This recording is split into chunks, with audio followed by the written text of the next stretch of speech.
Demand होगी, then what would happen कि इन the case of excess demand how it will create the inflationary gap, कि ये कैसे inflationary gap को create कर देता है। ठीक है, will just learn all these things today. तो बात करते हैं पहले एक्सेस डिमांड की। एक्सेस डिमांड है क्या, है ना?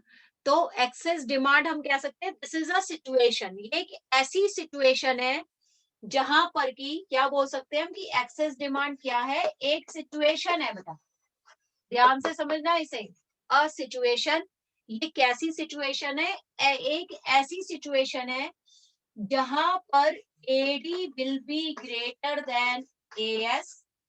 ठीक है, जहां पर जो अग्रीगेट डिमांड है, याद करो जरा कल का जो हम लोगों ने सेशन किया था, उस इन दैट सेशन हमने क्या पढ़ा था, equilibrium of national income output and employment discuss किया था वहां पर। ठीक है, तो वहां भी हमने क्या पढ़ा था कि इक्विलिब्रियम कहाँ पर है, where AD is equal to as.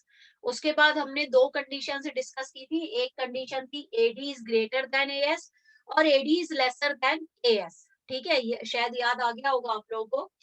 तो अब यहाँ पर एक्सेस डिमांड जो हम पढ़ रहे हैं, ये एक्चुअली सिचुएशन कौन सी है, जहां पर कि AD is greater than AS है, नो डाउट ये सिचुएशन क्या कहलाती है, एक्सेस डिमांड की सिचुएशन कहलाती है।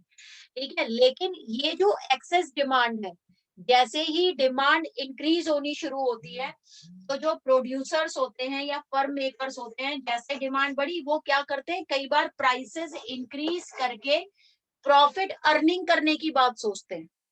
ठीक है, तो यहाँ पर क्या होगा, इस डिमांड की वजह से जो प्राइसेस इंक्रीज होंगे, ठीक है, तो वो जो राइज इन प्राइस होगा, जैसे ही डिमांड एक्सेस होनी शुरू होगी, ठीक है, और डिमांड एक्सेस होते ही क्या होगा, प्राइसेस इंक्रीज होने शुरू हो जाएंगे। और जब ये प्राइसेस इंक्रीज होने शुरू होंगे तो ये क्रिएट कर देगा एक inflationary gap in the economy, ये इकोनॉमी के अंदर एक इन्फ्लेशनरी गैप क्रिएट करना शुरू कर देगा। तो ये जो इन्फ्लेशनरी गैप क्रिएट होगा, ये क्रिएट होता है एट फुल एम्प्लॉयमेंट लेवल।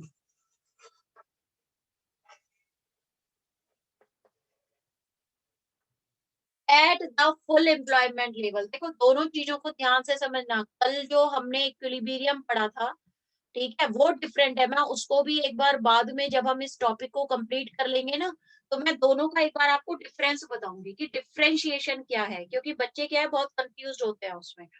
ठीक है, तो पहले हम इन्फ्लेशनरी गैप देखते हैं at the full employment level पर इन्फ्लेशनरी गैप कैसे क्रिएट होता है। ठीक है, तो एक्सेस डिमांड क्या है, दिस इज द सिचुएशन है।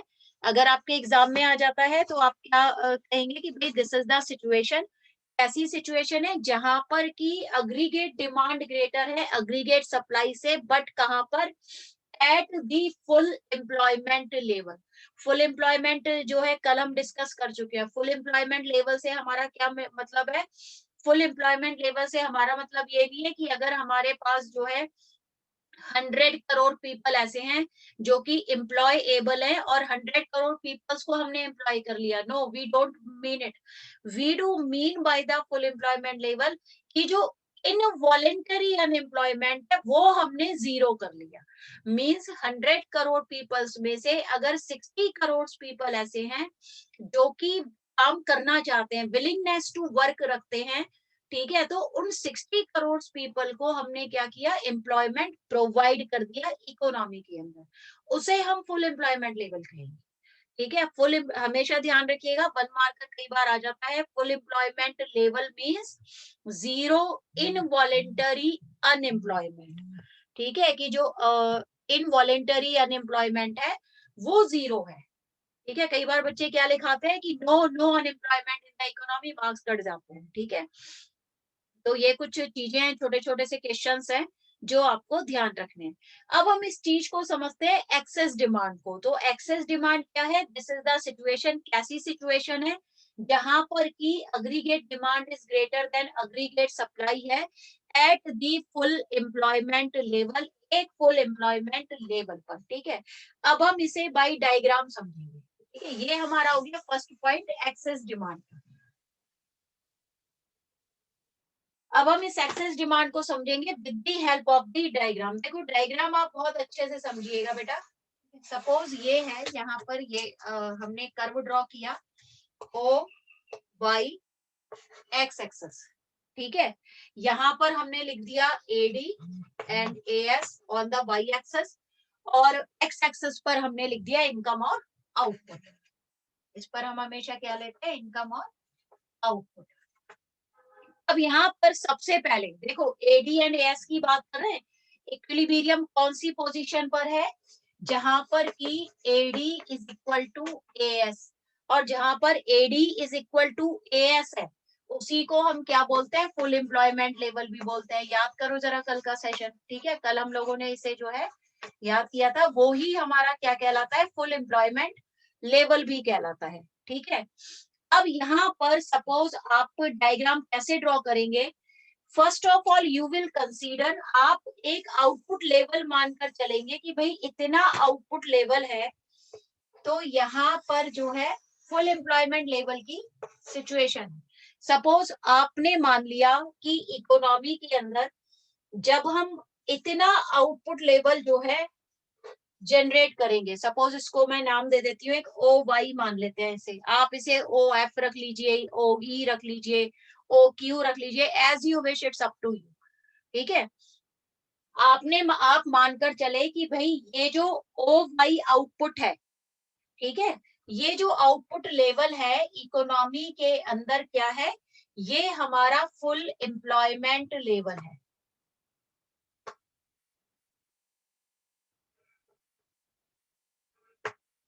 ठीक है, आपने क्या किया, आपने इसे ये माना कि ये जो सिचुएशन है ये हमारी फुल एम्प्लॉयमेंट लेवल वाली सिचुएशन रहेगी, ठीक है। अब आप क्या करेंगे, अब पहले आपको ड्रॉ करना है अग्रीगेट सप्लाई कर्व।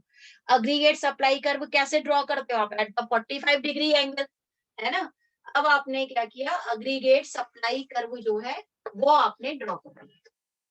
ये आपका हो गया अग्रीगेट सप्लाई कर्व, या इनकम कर्व भी आप इसको बोलते हैं, ठीक है। अब ये अग्रीगेट सप्लाई कर्व हो गया, ये आपने 45 डिग्री एंगल पर आपने इसको ड्रॉ किया, ठीक है। अब ये जो फुल एम्प्लॉयमेंट लेवल है ये है आपका यहाँ पर, ठीक है। ये जो फुल एम्प्लॉयमेंट लेवल आपका आएगा ये आपका आएगा यहाँ पर, है ना। यहाँ पर आप मानकर चल रहे हो कि भाई फुल एम्प्लॉयमेंट लेवल है, लेकिन एनी हाउ क्या हुआ,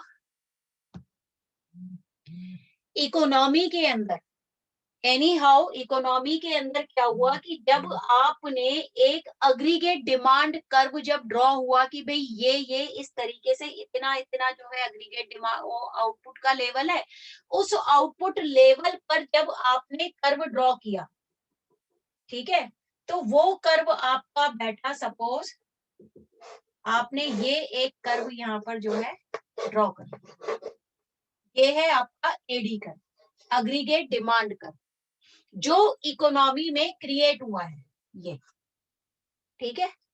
और आप मानकर कहाँ चल रहे थे कि जो आपका कर्व होगा, ठीक है, कहां पर है इक्विलिब्रियम लेवल, कहां पर है, ये है इक्विलिब्रियम लेवल।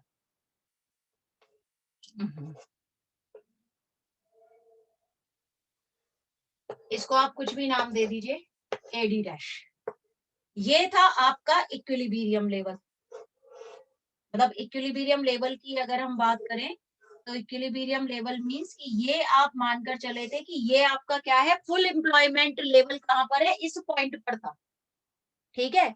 लेकिन जब इकोनॉमी के अकॉर्डिंग जब आपने चीजों को देखा कि भाई अग्रीगेट डिमांड कितनी है, तो यू जस्ट फाउंड आउट कि ये जो अग्रीगेट डिमांड थी ये तो इतनी हो रही है इकोनॉमी के अंदर, मींस एक्सेस डिमांड हो गई, ठीक है। और ये जो एक्सेस डिमांड हो रही है, इस एक्सेस डिमांड की वजह से क्या हो रहा है, प्राइसेस हाई हो रहे हैं, प्राइसेस क्या हो रहे हैं इकोनॉमी के अंदर, इंक्रीज हो रहे हैं। तो ये जो राइज इन प्राइसेस है ये क्या क्रिएट कर रहा है, ये जो गैप कहलाएगा ये कहलाएगा आपका इन्फ्लेशनरी गैप।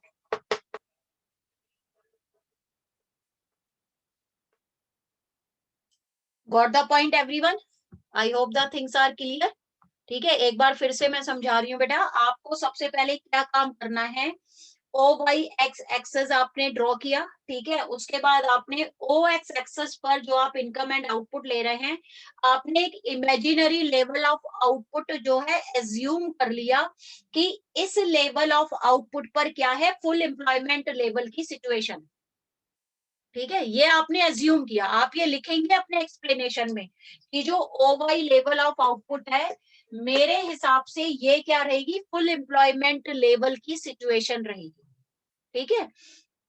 अब इस सिचुएशन पर जब एएस कर्व आपने ऑलरेडी ड्रॉ कर लिया, जब इकोनॉमी में आपने एक्चुअल सिचुएशन देखी तो उसके हिसाब से जो आपका एडी कर्व है वो ये वाला आपका एडी कर्व है, ठीक है। अब ये जो एडी कर्व आपने ड्रॉ किया, then you just came to know कि ये जो फुल एम्प्लॉयमेंट वाली सिचुएशन हम मान रहे थे, ठीक है, ये इस फुल एम्प्लॉयमेंट लेवल पर क्या हो गया है, एक्सेस डिमांड हो गई है।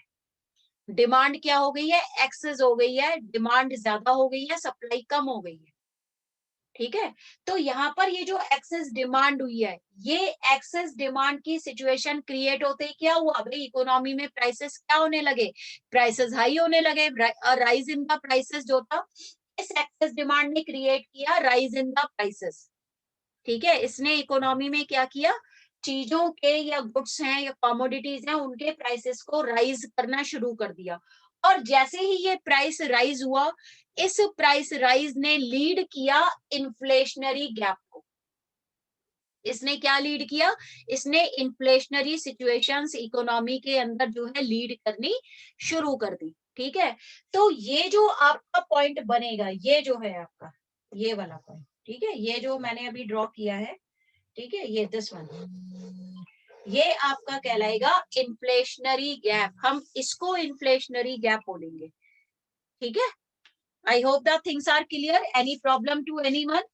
यहाँ पर ये ध्यान रखना है आपको, at the full employment level, ये लाइन लिखना मत भूलना अगर इन्फ्लेशनरी गैप पूछ रहा है तो, ठीक है। एक्सेस डिमांड क्रिएट हुई, देखो at the full employment level क्या हुआ, एक्सेस डिमांड क्रिएट हुई। एक्सेस डिमांड ने क्या लीड किया, प्राइस राइज लीड किया।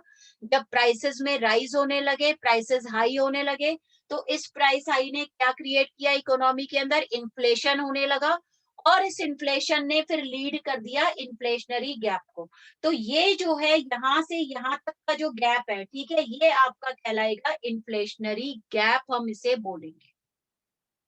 I hope this was clear, ठीक है। तो ये आपका हो गया एक्सेस डिमांड। तो अब हम इसके बाद देखेंगे कि ये जो इन्फ्लेशनरी गैप है, इसके रीजंस क्या है और इसके इफेक्ट्स क्या है, ठीक है। ये आपको अच्छे से समझ में आ गया होगा, ठीक है। इसी तरीके से आपको बनाकर दिखाना है। स्टेप्स ध्यान रखना, पहले एक अज्यूम करना है फुल एम्प्लॉयमेंट लेवल, कि इस लेवल ऑफ आउटपुट पर फुल एम्प्लॉयमेंट लेवल की सिचुएशन रहेगी, ठीक है। वो आपने कर्व ड्रॉ कर लिया, ठीक है। फिर उसके बाद आप इन कर्व्स को ड्रॉ करके जो है you will explain all the things, कि जो न्यू कर्व है वो क्या है, एडी एडी कर्व था, और जो न्यू कर्व था वो एडी डैश था। क्यों, क्योंकि वो हमारा फुल एम्प्लॉयमेंट लेवल है। तो जैसे ही ये फुल एम्प्लॉयमेंट लेवल पर एक्सेस डिमांड होगी एडी कर्व पर, ठीक है, तो आप इसे एक नाम दे सकते हैं, ये पॉइंट ए भी बोल लीजिए, पॉइंट पी क्यू बोल लीजिए, जो भी आपको याद रहे, सब पॉइंट ए एंड बी, ठीक है। ये जो पॉइंट है, ये जो पॉइंट है, पॉइंट ए एंड बी, ये क्या है, आपके इन्फ्लेशनरी गैप है। तो ये सारी चीजें आप क्या करोगे, उसमें एक्सप्लेन कर देंगे आप उसे, ठीक है। अब हम देखेंगे इसके रीजंस क्या हैं और इसके इफेक्ट्स क्या हैं एक्सेस डिमांड के, ठीक है।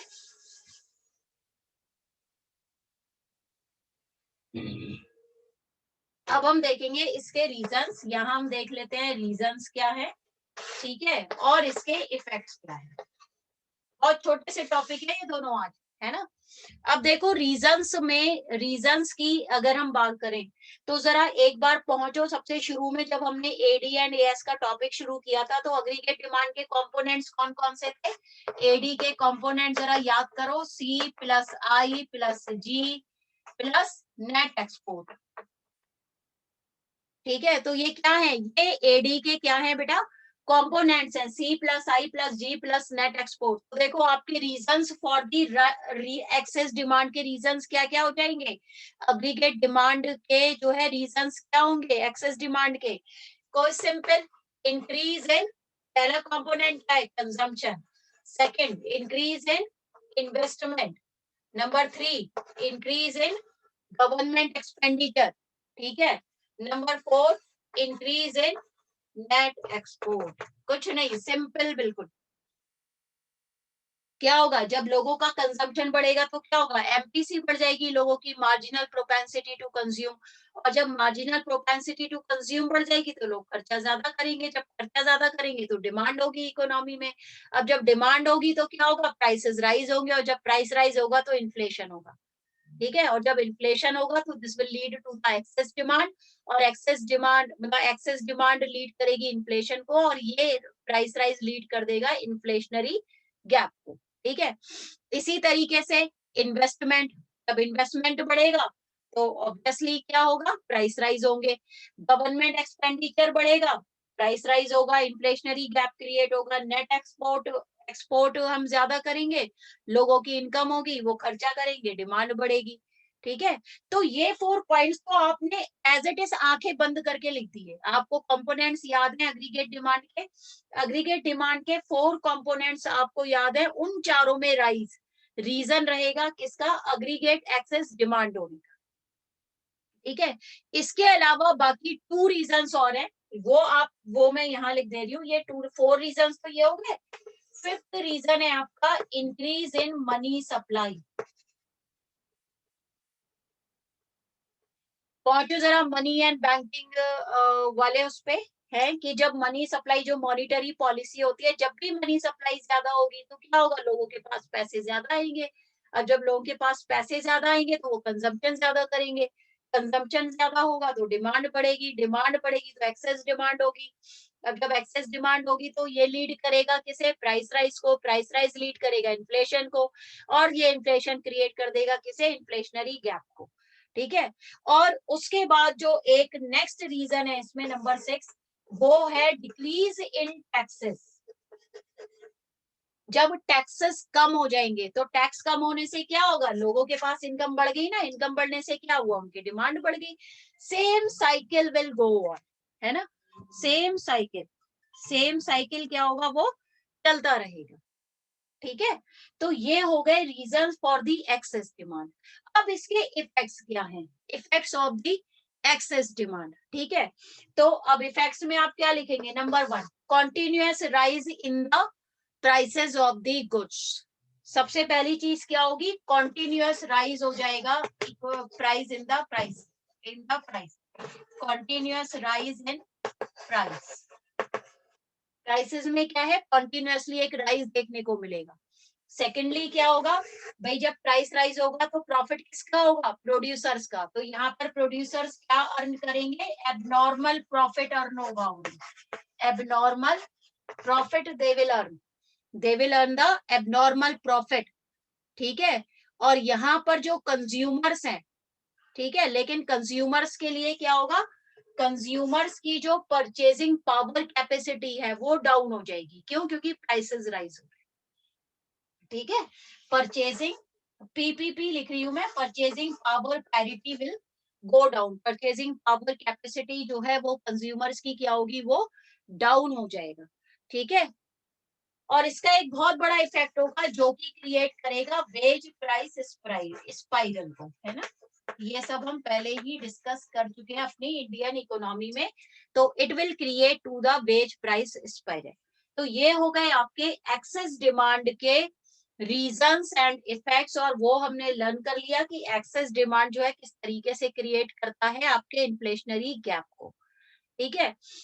एक चीज ध्यान रखना, जब हम डेफिशिएंट डिमांड पढ़ेंगे ना, डेफिशिएंट डिमांड में जस्ट इसके रिवर्स हो जाएंगे सारे, ठीक है। आपने इसके रीजंस एंड इफेक्ट्स लिखे हैं, ये किसके हैं, एक्सेस डिमांड के हैं, और जब हम बात करेंगे डेफिशिएंट डिमांड के रीजंस एंड इफेक्ट्स की, तो ये सारे रिवर्स हो जाएंगे, ठीक है। अब देखते हैं deficient demand.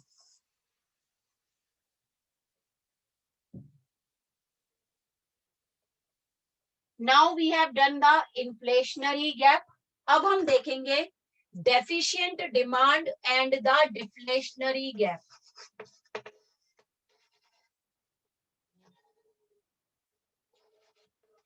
And deflationary gap. ठीक है.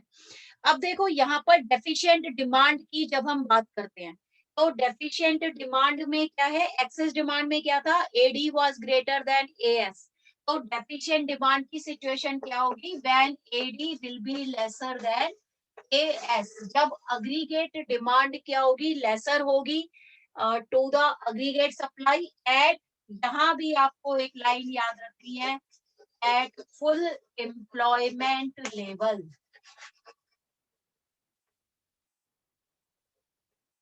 At the full employment level. ठीक है.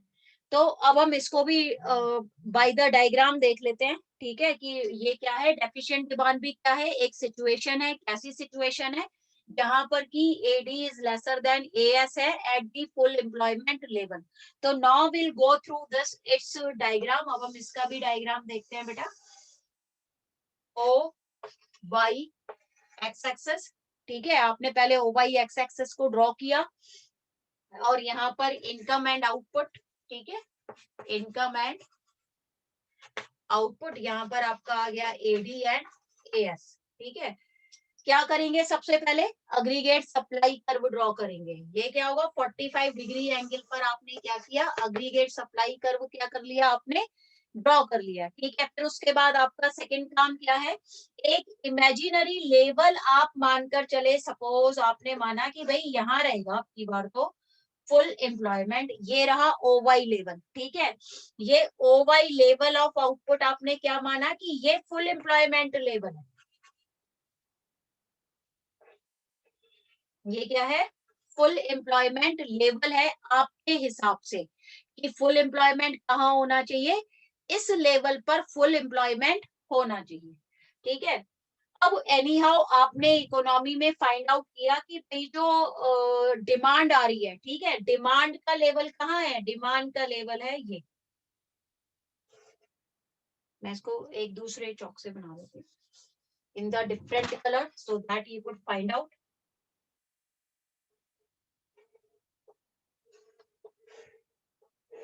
ये बनाया आपने एडी. ठीक है, आपके हिसाब से जो इकोनॉमी में सिचुएशन आई, ठीक है, उस सिचुएशन के हिसाब से ये रहा आपका लेवल.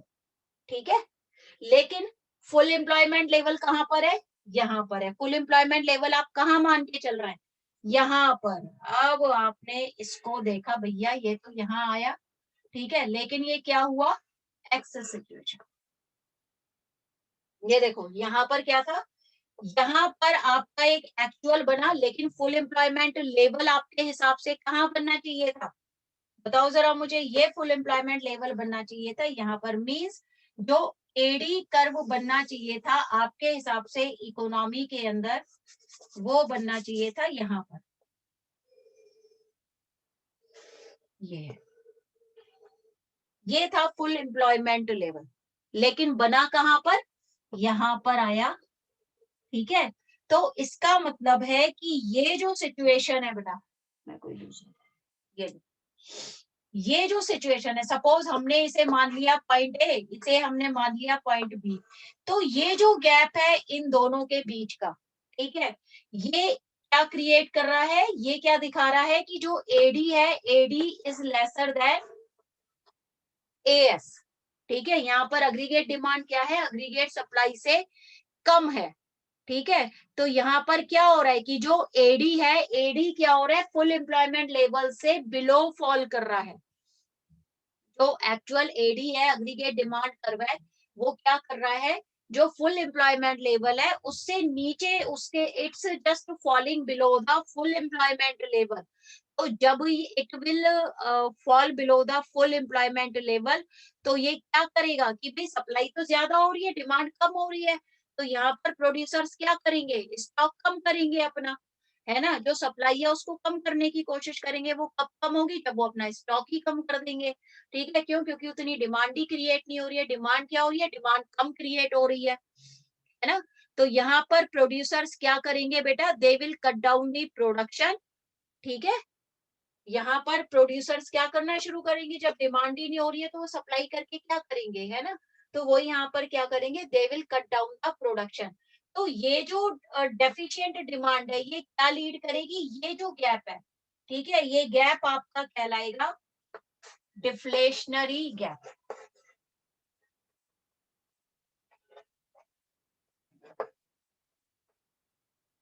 ये हो गया हमारा डिफ्लेशनरी गैप, ठीक है।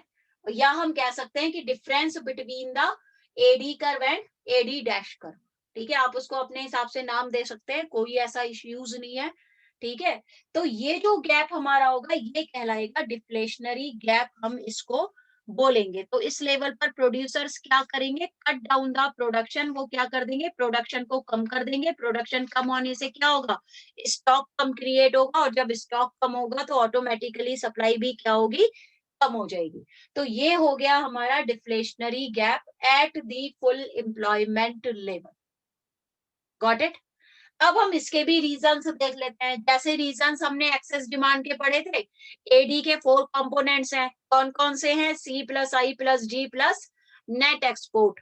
तो वो क्या थे, वो इंक्रीज था इन चारों में जब हम एक्सेस डिमांड की बात कर रहे थे, ठीक है।